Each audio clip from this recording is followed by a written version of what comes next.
Good evening and welcome to NTD UK News. I'm Stuart Leese. Here's tonight's top story. Cricket's chaos continues as Yorkshire's chairman and several board members resign over the club's handling of a report into racism against a former player. Helping and rehabilitating this very famous club from financial oblivion, basically. Also tonight, Education Secretary Nadeem Sahawi says the government made a mistake conflating the creation of a new MP standard system with a case against former Tory MP Owen Paterson. And as the first week of COP26 draws to a close, we'll take you inside the venue in Glasgow, where thousands of delegates are attending the major climate summit.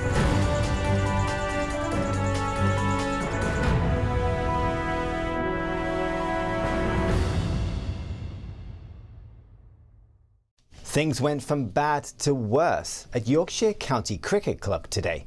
Two Yorkshire board members and Club Chairman Roger Hutton resigned over the club's response to racism against former player Azeem Rafiq. Hutton said the club should have recognised at the time the serious allegations of racism. Rafiq made the claims in 2020. The chairman of Yorkshire County Cricket Club resigned on Friday over the club's response to racism allegations made by a former player. Chairman Roger Hutton apologised unreservedly to former captain Azeem Rafiq. It comes after an independent investigation completed in August found Rafiq had experienced racial harassment and bullying from teammates. The club offered Rafiq their profound apologies but said it would take no disciplinary action. The full findings of the report were not released publicly, but earlier this week ESPN Sports News website released details from the report triggering public outcry. The England and Wales Cricket Board, or ECB, on Thursday called Yorkshire's handling of the situation wholly unacceptable. Strong action is being taken in response to this, where trust has been breached, where there is a fault line, where there are problems. And the message we're sending out is we are taking action and we will listen. The ECB doled out unprecedented punishment banning Yorkshire from hosting England team games. This could cost the club millions. Nike cancelled a 4-year kit deal with the club that had been agreed earlier this year. The day before, Harrogate Springwater and Yorkshire Tea joined other companies in pulling sponsorship. It is a very serious financial crisis that will now take place at Yorkshire, and we have to make sure, as I said, that we find the balance right between helping and rehabilitating this very famous club from financial oblivion, basically, and that's we will try to get that balance right. Yorkshire batsman Gary Balance this week admitted using a racial slur against Rafiq during a long friendship in which he says they said inappropriate things to each other in a jovial manner. The ECB has banned Balance from England's selection. Former England and Yorkshire captain Michael Vaughan was also accused in the independent report. He wrote in the Telegraph, published Friday, that he completely and categorically denies the allegations, and it was like being struck over the head with a brick. The ECB says it will hold Yorkshire to account and consider sanctions at the end of its investigation. David English, NTD News. Education Secretary Nadeem Sahawi said on Friday in Glasgow the government made a mistake in the issue involving former Tory Minister Owen Paterson. But the Prime Minister has always been very clear that paid lobbying is not allowed. I think the mistake, which to your point, to your question, is the conflation of creating a fairer system with the right of appeal for parliamentarians to be able to put forward effectively an appeal process, and then conflating that with a particular case of Owen Paterson was a mistake. And I think backed by Johnson, Conservative lawmakers voted to halt a proposed 30-day suspension from Parliament of Paterson and set up a new committee to review his case and the wider system of investigating lawmakers. After the government made a U-turn, Paterson resigned as an MP on Thursday. He was found to have broken lobbying rules by working for 2 companies, earning over £100,000 on top of his MP salary. Security is high around the COP26 venue as thousands descend on the city. NTD's Jane Werrell is inside, where delegates have been arriving from across the world for the UN Climate Summit. Tight security and COVID measures meant long queues for most people arriving in what's known as the Blue Zone at COP26. The queues did die down later in the week. Inside was buzzing with world leaders and celebrities attending. It was 6 years ago that countries attending COP21 in Paris agreed to limit global warming to 1.5 degrees. Here at COP26 there are hundreds of events every day.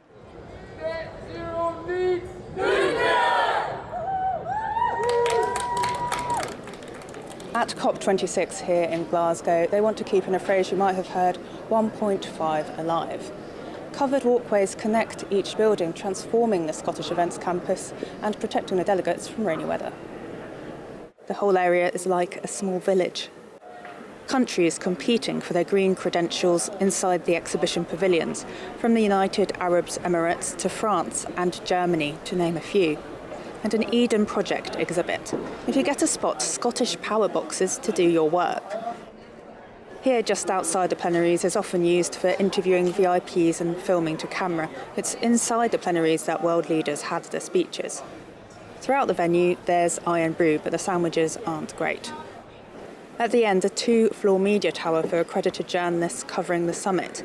With another week of the summit to go, many will be watching and waiting to see the outcomes from these 2 weeks. Jane Werrell, NTD News, Glasgow. Britain and France will have more negotiations next week over the fishing licence row. A meeting on Thursday was positive, ministers said, and a seized British boat has been released without bond. Fishermen in Britain and France are anxiously awaiting a resolution. If the talks fail, some French fishermen may have to sell their boats, and British fishermen may not be able to use some French ports. This report comes from NTD's Eddie Aiken. Talks between Britain and France over the fishing rights row will continue next week. French European Affairs Minister Clement Beaune and British Brexit Minister David Frost met in Paris on Thursday. Beaune said the meeting was useful and positive, welcoming a new state of mind and adding that he agreed with Frost to intensify talks on fishing licences. He said France was still missing about 200 fishing licences to fish in British waters. France had threatened to step up checks on trucks and produce from Britain and to bar British trawlers from some French ports.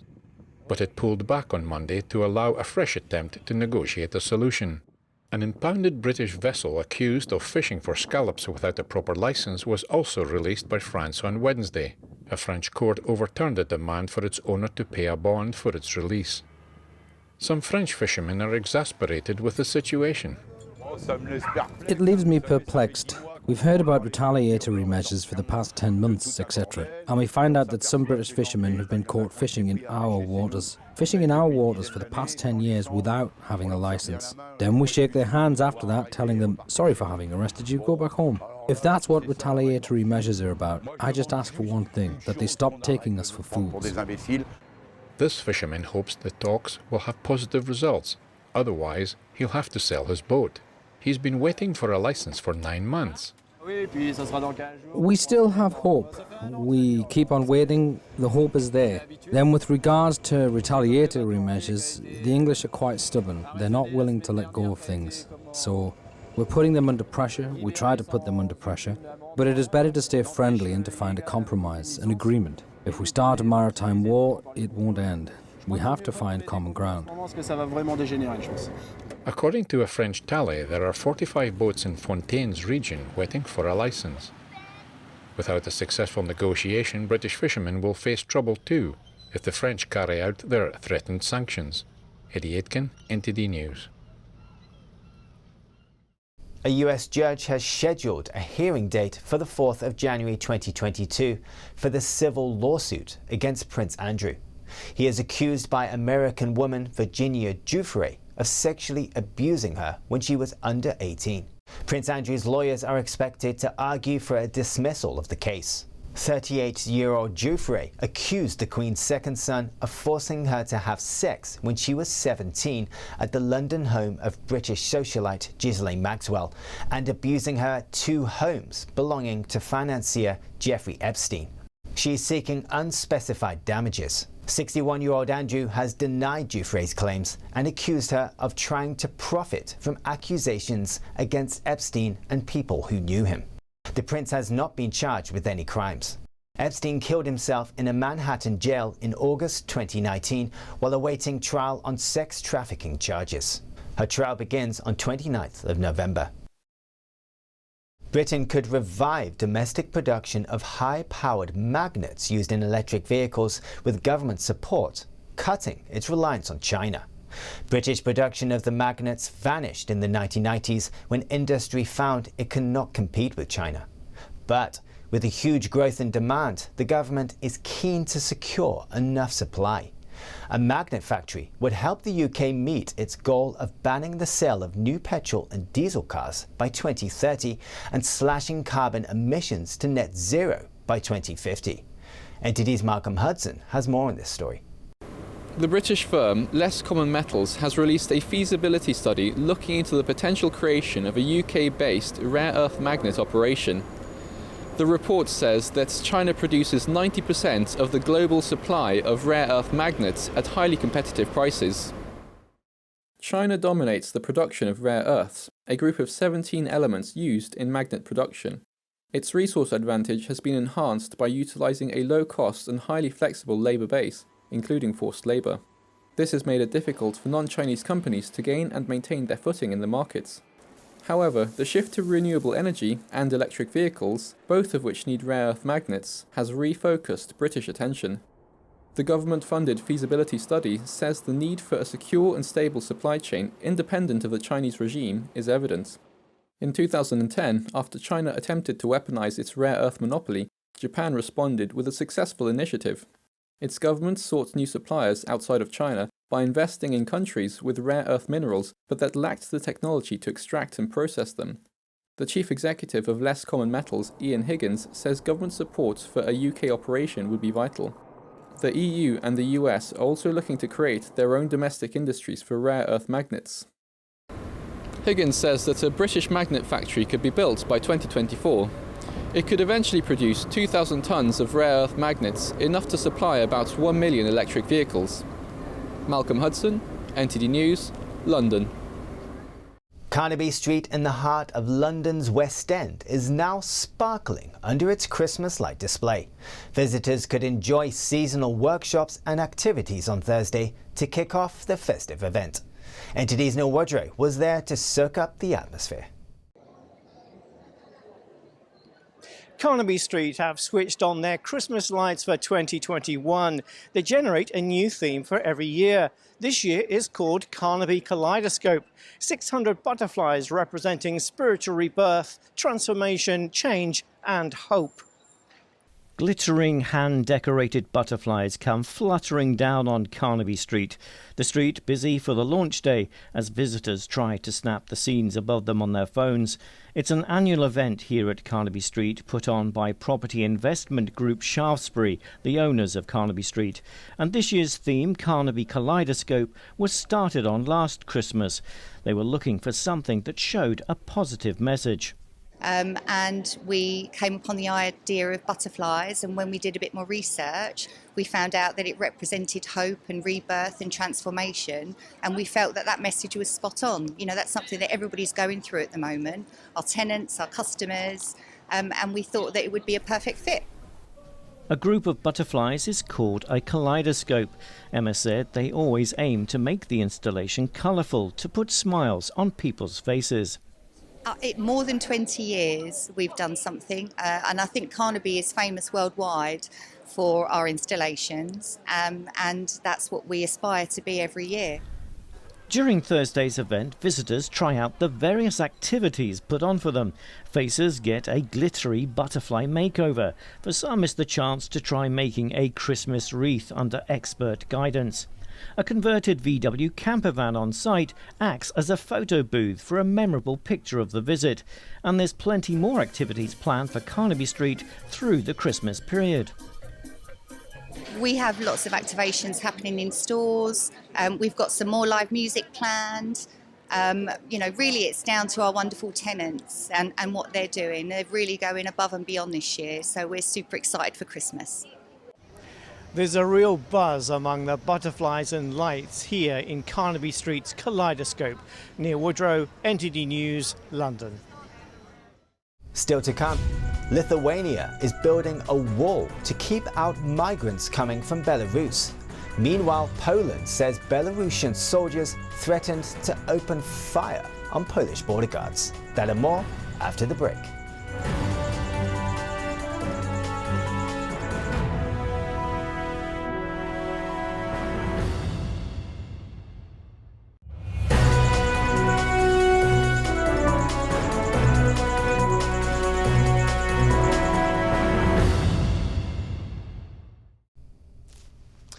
Earlier this year, the European Commission reserved nearly 2 billion doses of the Pfizer vaccine on behalf of its member states.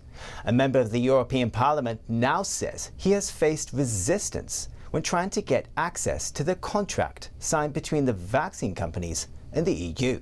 He says the lack of transparency in vaccine deals is a threat to democracy. NTD's France correspondent David Vivez has more on this. In Europe, the BioNTech Pfizer vaccine is the most widely used by far. European Commission President Ursula von der Leyen said on October 18th that the EU shares the same objective as President Biden regarding the global vaccination rate. Therefore, together with President Biden, we aim for a global vaccination rate of 70% by next year. To do so, the European Commission signed a third contract with BioNTech Pfizer on May 20th. It reserved an additional 1.8 billion doses on behalf of all EU member states. But as disputes over vaccine mandates continue in the European Parliament, some lawmakers are asking for transparency. Last week, MEP Christian Terres held a press conference saying the Parliament is stripping away people's fundamental rights over a vote to extend the Green Pass bill. Terres said he faced pressure when trying to get access to the contract signed between the pharmaceutical companies and the EU Commission. He says it shows a total lack of transparency of the contractual terms. This is unheard of. And I will just show you the pages. These are the pages. You see? They call this transparency these days. So this is the fundamental principle, right, of democracy. I'm asking you guys, is this transparency? Do you see anything? Because we don't. The lack of transparency was also detailed in a report by US-based advocacy group Public Citizen. The report claims to uncover several unredacted Pfizer contracts which allegedly show how the company bullies governments into silence. An example mentioned in the report was the Brazilian government, who complained that Pfizer's terms were unfair and abusive, but eventually complied and signed the contract. The contract, which was leaked on Twitter in August, included a non-disclosure provision forbidding the Brazilian government from making any public announcement concerning the existence, subject matter, or terms of the agreement.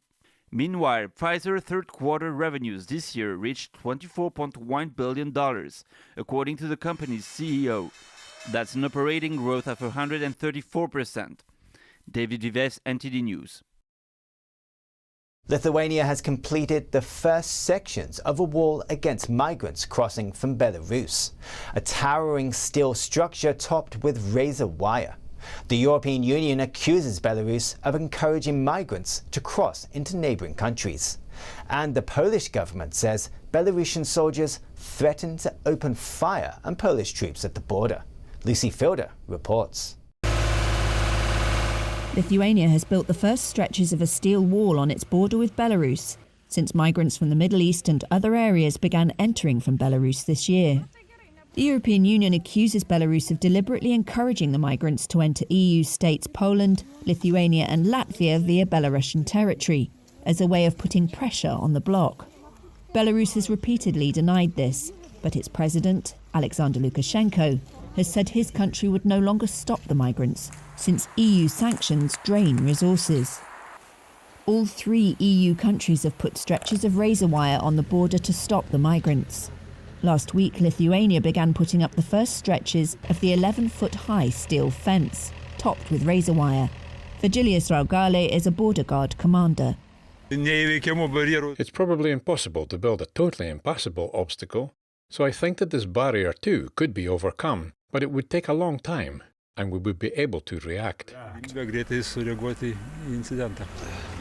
Lithuania wants to build 300 miles of the wall by September next year, supplemented by coiled razor wire and video surveillance. In August, Lithuania started sending almost all entering migrants back to Belarus. More than 5,600 migrants have been prevented from entering since then, the border guard said. Poland's defence ministry, meanwhile, said on Thursday Belarusian soldiers had threatened to open fire on Polish troops just across the border, in what it called an attempt to escalate a crisis over migrants along their common frontier. The presidents of Belarus and Russia signed an array of measurements during a virtual summit on Thursday, deepening ties between the two countries. The two Slav neighbours are formally part of a union state, and the new agreements means closer cooperation in areas of energy, taxation, agriculture, industry and defence. These agreements are a serious step forward. It is absolutely not related to domestic political agendas in our countries. It is related to the necessity of our economies to function effectively and to create competitive advantages for enhancing the effectiveness of our work, which ultimately is aimed to increase the prosperity of our citizens. It is noticeable that we have a close cooperation in the field of defence. As shown by recent events, the regional group of troops of the Union State is a reliable security shield, not only for our countries, but for all the post-Soviet space. Russia and Belarus frequently conduct joint military exercises on the territories of both countries. The integration between the two has accelerated since Putin propped up Lukashenko last year, when his rule was threatened by months of mass street protests. Lukashenko crushed the protests with numerous arrests and heavy jail sentences. Putin has praised the brotherly ties between both countries and vowed to resist any interference in internal affairs. Staying with Russian news, Moscow has expelled a journalist from a Dutch newspaper for administrative violations, the outlet said. Russian authorities revoked Volkskrant correspondent Tom Vennick's visa and barred him from returning until 2025. He says the official grounds given for his removal were old violations, including a 2019 fine for failing to register his home address. Vennick says the expulsion will definitely intimidate his colleagues working in Russia. It's Moscow's second move against a member of the Western media in 3 months.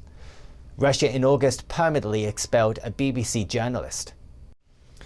And finally, a scientist in Siberia has been working on a plan to stem the effects of climate change on the region's permafrost. He has been working with his son on ideas to slow the thaw of the ice by populating the land with bison, horses and camels. NTD's Cos Jimenez brings us this report. In one of the planet's coldest places, 80 miles south of Russia's Arctic coast, scientist Sergei Zimov can find no sign of permafrost. Zimov has studied permafrost from a scientific base in the diamond-producing Yakutia region for decades. He ignored orders to leave the Arctic when the Soviet Union collapsed. Instead, he found funding to keep the Northeast Science Station near the part-abandoned town of Chersky operating.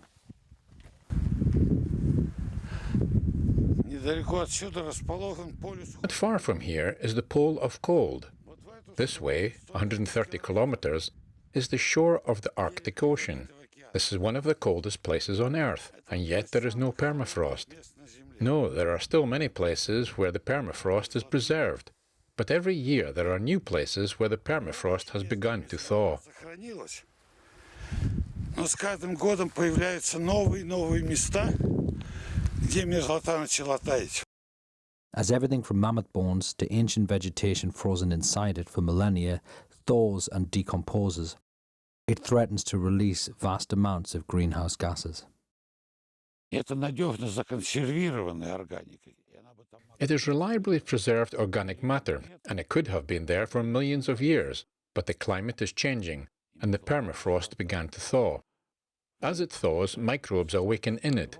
They begin to eat the ancient organics and turn them either into carbon dioxide or methane, powerful greenhouse gases. Despite factories scaling back activity worldwide during the pandemic, Zimov says the concentration of methane and carbon dioxide in the atmosphere has been growing at a faster rate. Чем сильнее теплеет климат, тем больше парниковых газов выходит. The more the climate warms, the more greenhouse gases escape from the thawing permafrost. The more the climate warms again, and the faster the permafrost melts. The bottom line is that the greenhouse gases that may soon come out of the permafrost are much more than the efforts humanity wants to make to comply with the Paris Protocol. Чем все усилия, которые человечество хочет предпринять для выполнения Парижского протокола. Zimov wants to slow the thaw in one area of Yakutia by populating a nature reserve called the Pleistocene Park with large herbivores including bison, horses and camels. In animal-rich ecosystems, the permafrost temperature drops by 4 degrees. This is significantly more than what was agreed to at the Paris agreements. О чем договаривались во время Парижских соглашений. Such animals trample the snow, making it much more compact, so the winter cold can get through to the ground, rather than it acting as a thick insulating blanket. Zimov and his son Nikita began introducing animals into the fenced park in 1996.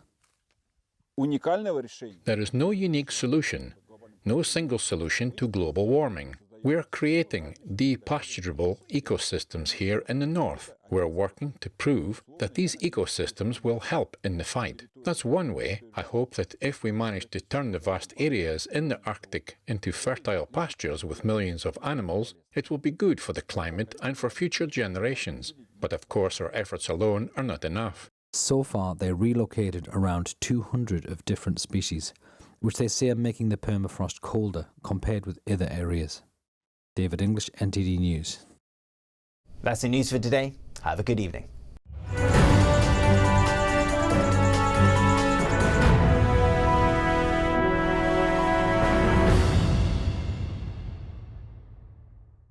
Thank you for watching our daily news show on YouTube. You can also watch our other programming on channel 190 on Sky TV or on Freeview via channel box on channel 271.